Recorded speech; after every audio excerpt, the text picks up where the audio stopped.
This original WSRE presentation is made possible by viewers like you. Thank you. Hello, I'm Dr. Gaylon McCollough, and welcome to Wellness 360, a whole new type of reality show, one that focuses on an all-around approach to living life to its fullest. We're going to dispel many of the myths that create confusion about how to enhance your appearance and provide facts about your health, how to become trim and fit, how to achieve happiness, how to live a longer, more fulfilling life, while making the world around you better in the process.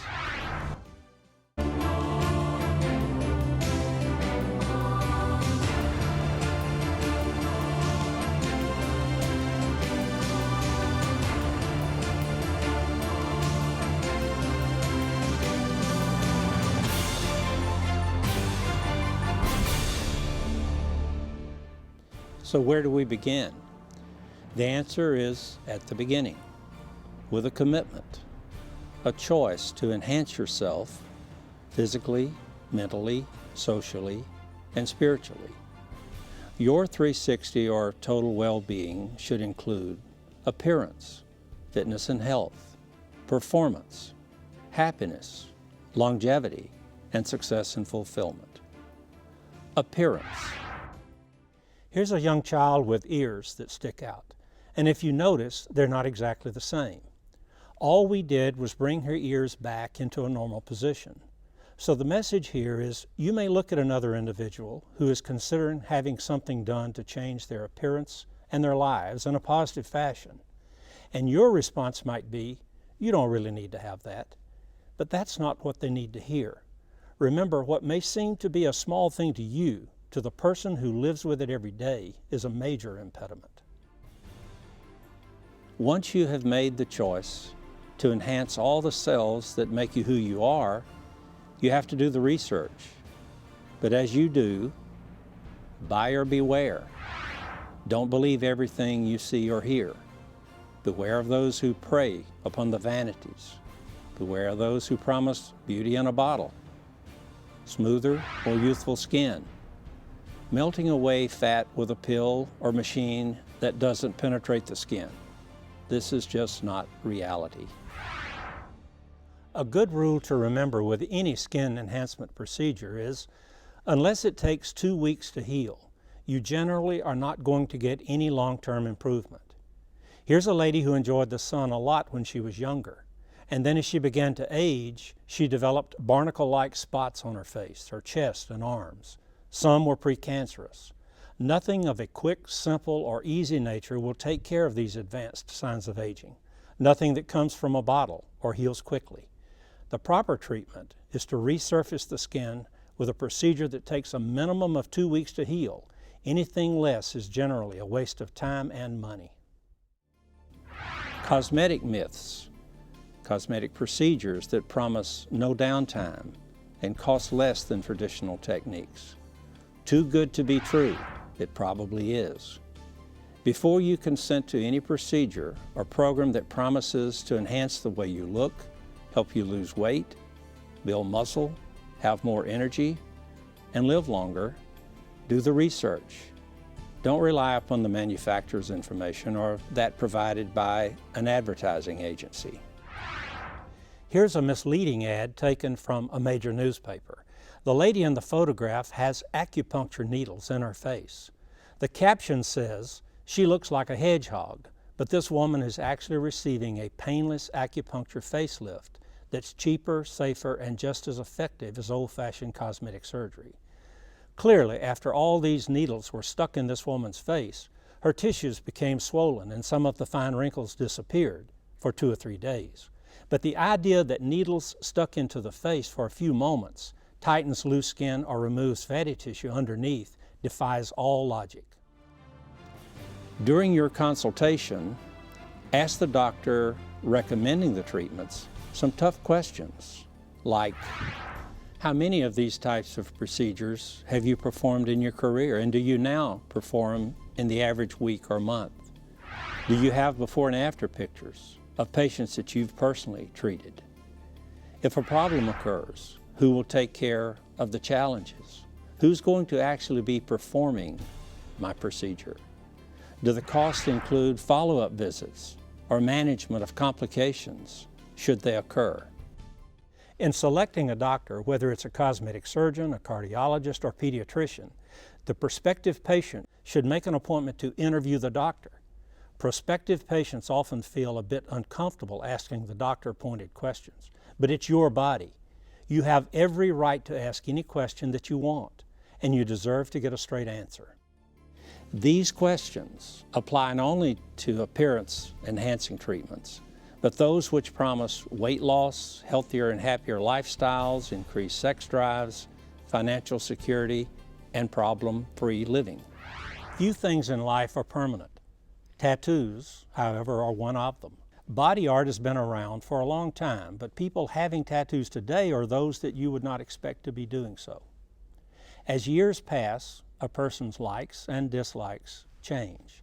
The value system and circle of friends that one has at age 19 may not be the same as when he or she is 29, 39, or 49. It's very difficult to remove a tattoo, particularly if it's done by a true artist. The most effective way to minimize tattoos, however, is a procedure called dermabrasion. Lasers are less effective. In both procedures, the skin overlying the tattoo is removed. After treatment, a gauze pad is placed over the area, and like a wick, some of the pigment works its way up to the pad. The important thing to remember is doctors almost never totally remove a tattoo without producing a scar. If you or someone close to you desires to have tattoos minimized, check out the experience of the operator. Ask the doctor, what experience have you had personally with tattoos like mine? The bottom line is prevention is better than cure. If you don't absolutely have to have a tattoo, don't get one. Fitness and health. To discuss some of the reality measures required for obtaining and maintaining optimal fitness and health, I'd like to bring in one of my medical colleagues, Dr. Stan Self, a respected physician specializing in internal medicine. Dr. Self, welcome to Wellness 360. Thank you. To help our audience understand what it means to determine the current state of health, what kind of testing would be required? Well, I would think that once you're committed as a patient to know what your current state is, I would say what you would like to do is simply call your physician. If you have a primary physician, I would do that. If not, I would consult the primary physician. Make that appointment. I would be proactive. I would make a list of the things that concern me, a list of the medication, the dosages, and I would take that list in with me to that physician. And I would make sure that you tell the physician why you're there, and even hand them the sheet of the paper that you're concerned about. I think also is that after that, the physician should do a very complete history on you. Also do a detailed physical examination. There'd probably be a lot of lab tests that one would want to have done, such as checking for diabetes, just checking for cholesterol, the usual things. That would depend on somebody's sex and age, and I think those are important things that one should do. And after that, the doctor and the patient should have a pretty good idea of what the problems might be and what the current state of the health that person is in. Then they can form a plan of action. But I think it really goes back to the patient being responsible.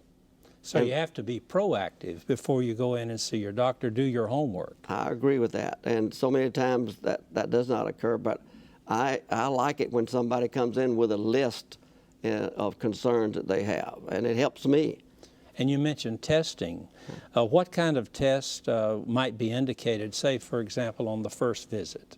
Well, it depends on the age and sex, but certainly you would want to do like a blood count to check somebody if they were anemic.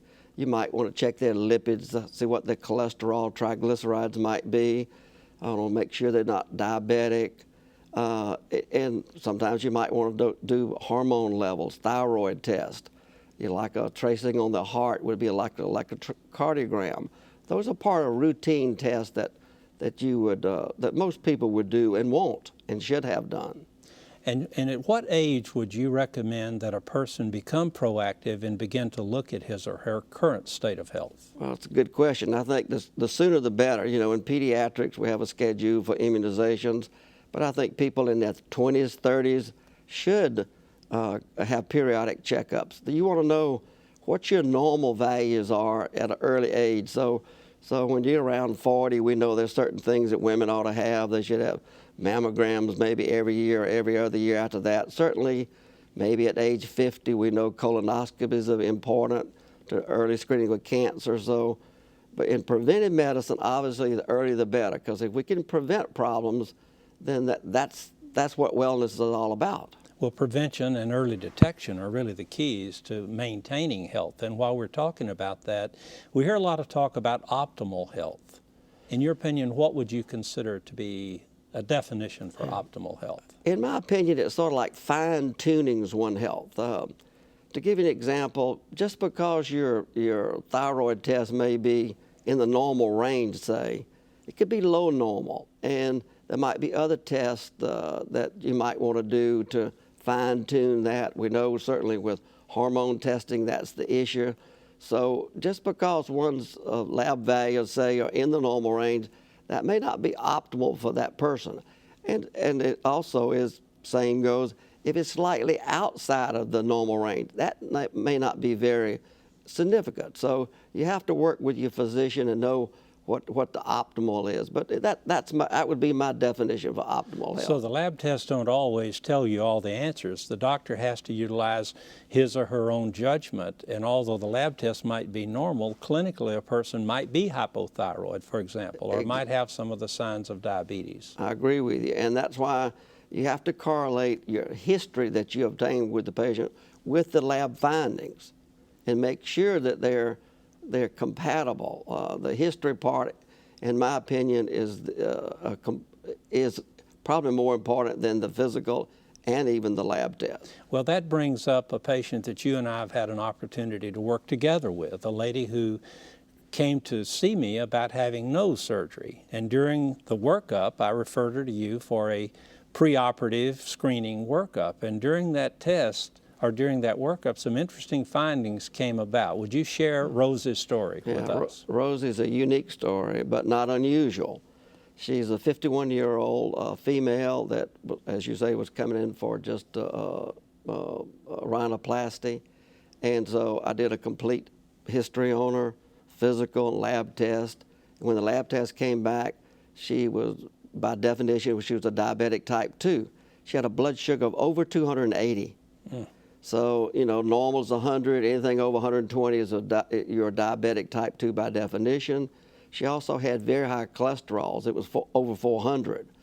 But with diet and exercise, we were able to manage that.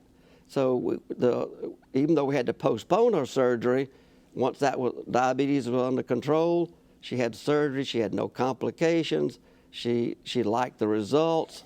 And I can assure you, if we did not know those results prior to that surgery, I would think she could have very likely had a different outcome.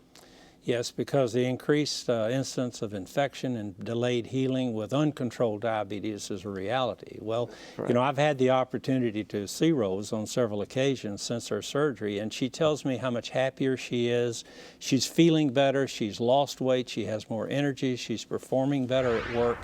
And really, Rose represents the theme of this show, Wellness 360, total wellness. And it all occurred, as we oftentimes see, a person who comes in to inquire about improving their appearance. As a result of that, they tend to find better health in the process. All right. And she is, like I say, she's a very typical person. Well, Dr. Self, thank you very much for sharing your experiences with us. And he and I both, Dr. Self and I both, hope that all of you out there watching this program will contact your own personal physician to see how you too can maintain a more balanced lifestyle for the rest of your life. Thank you very much for joining us today, Dr. Self. Performance. When a person feels well and feels better about himself or herself, he or she performs better in every phase of life, whether it's flying an airplane, playing sports, giving a presentation, or a musical performance. And knowing that one is at the top of his or her game leads to the next step in the personal enhancement ladder, happiness. It means different things to different people, but we must balance expectations with achievements.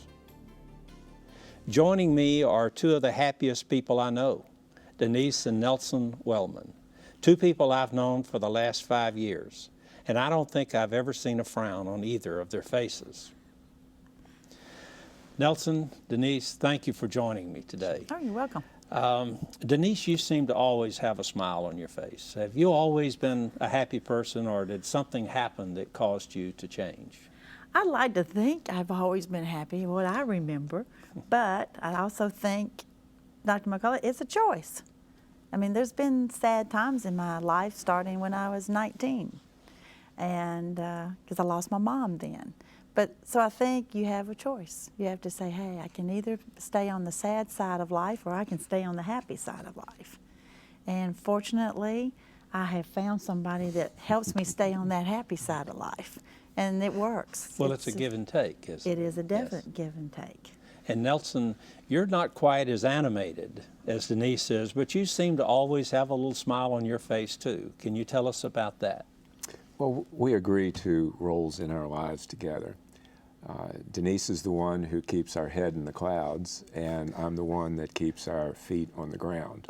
So I think that works pretty well. It's a good partnership. That's pretty true. Speaking of that, you seem to have an exceptionally happy marriage. What do you think, if you know, is the secret to happiness in your marriage, and why do you think that yours has remained happy when you look around and you see other people having difficulties in their marriages?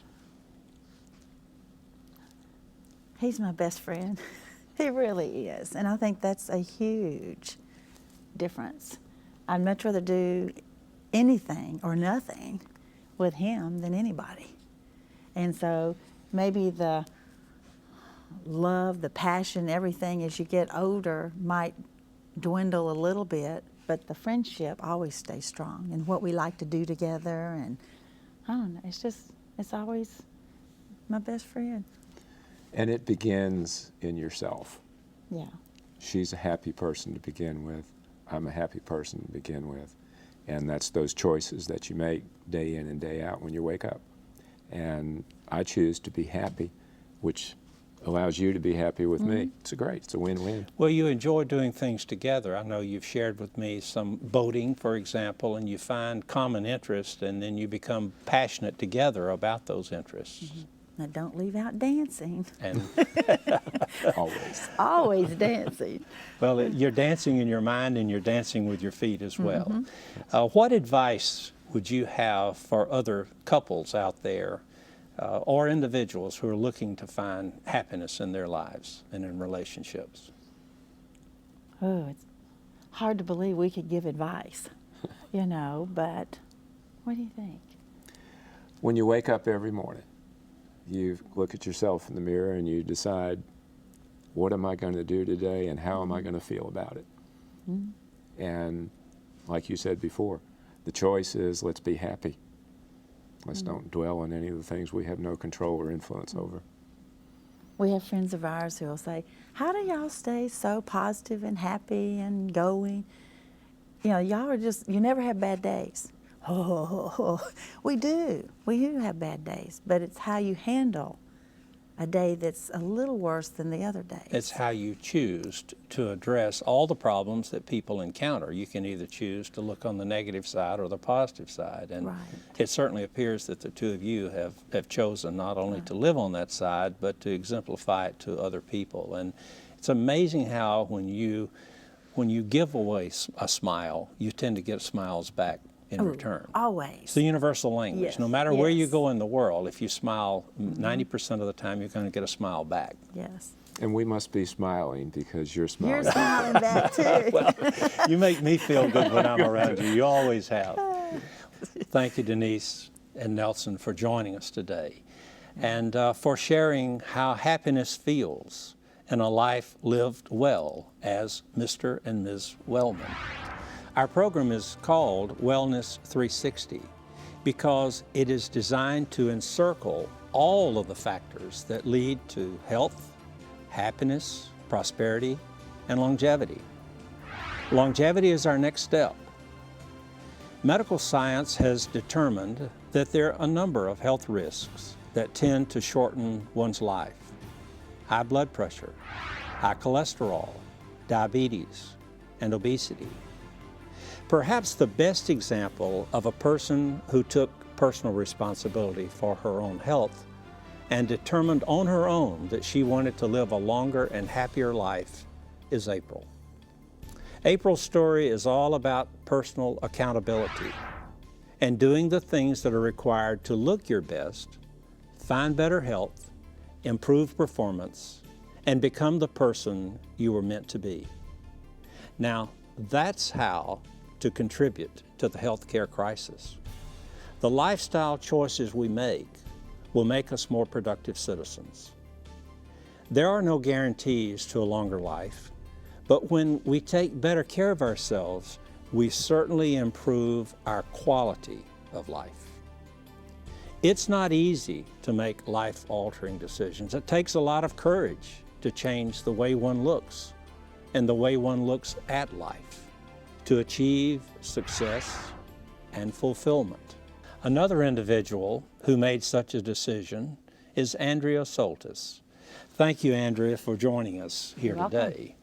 What do you think is one of the most important things that a person looking to enter into a life-enhancing program should look for? Well, what seems to be maybe a minor scale, but I feel is very important, is to take care of yourself before you take something else on. Take care of yourself and be prepared to continue to do that. But research is the biggest thing. When you're looking for someone to make some changes in you, whether they're internal changes or visible changes, you really need to research. And I feel the best way to do that is to first go online, compile a list of websites that you're impressed with. Then you go to the phone, you keep your list handy, you call people, you speak to them, and you ask for a list of patients, one or more patients per doctor, that you can talk to just one-on-one on your own and have a private conversation, thoroughly research. So you want to talk to someone who's already been through the same type of procedure that you might be contemplating. Yes. And I believe it also helps to be open and honest with friends and individuals you're with, because a lot of information comes out. When you're open, the information comes back to you. And in my case, by being open and speaking with yet someone else, I thought my research was about finished, and it wasn't. My whole situation changed for the best, and it was just by being open. So you need to have an open mind, and you need to ask good questions. And the other thing is, when you get that information and you compile it, then what do you think is the next step? The next step, you fine-tune it until you are convinced in your mind this is where you want to be directed, and then you go and you interview, you talk to the person that you are considering doing whatever it is you're going to have done, and you'll feel it. You'll know. You've already gotten to the point where you feel strongly enough you're going to go interview this doctor, and you will know when you speak to him by what he says, by how you feel about him as a person. You can see a lot in someone's eyes, and that may sound surface, but when you get to this point in the interview, you will know you're in the right place. Well, it's really about developing a relationship, isn't it? A long-term relationship. Yes. Because if you're looking for someone to, whether it's improve your appearance or your health or your well-being, it's not really just a one-shot thing. You're looking for an individual that you can trust. And I think that's a major thing. And it is a partnership, isn't it? It's a partnership, and it's a friendship, and it's who you turn to with any questions you may have or developments that you may decide you want to do something about, it forms a trust, and that trust grows and grows, and you have now put your life in this person's hand, and that's the best friend you can have. That's a terrific answer. Well, Andrea, thank you very, very much for being with us today. You're so welcome. So you've heard from individuals firsthand that took the initiative to change their lives for the better. Just think of the impact that a national Wellness 360 program could have in making America the healthiest and most prosperous nation on earth. It's a personal choice to enhance the person staring back at you in your mirror. So the next step is yours. Thank you for watching Wellness 360. I hope you feel more informed on how to become a better you. I'm Dr. Gaylon McCollough, wishing you a beautifully balanced life.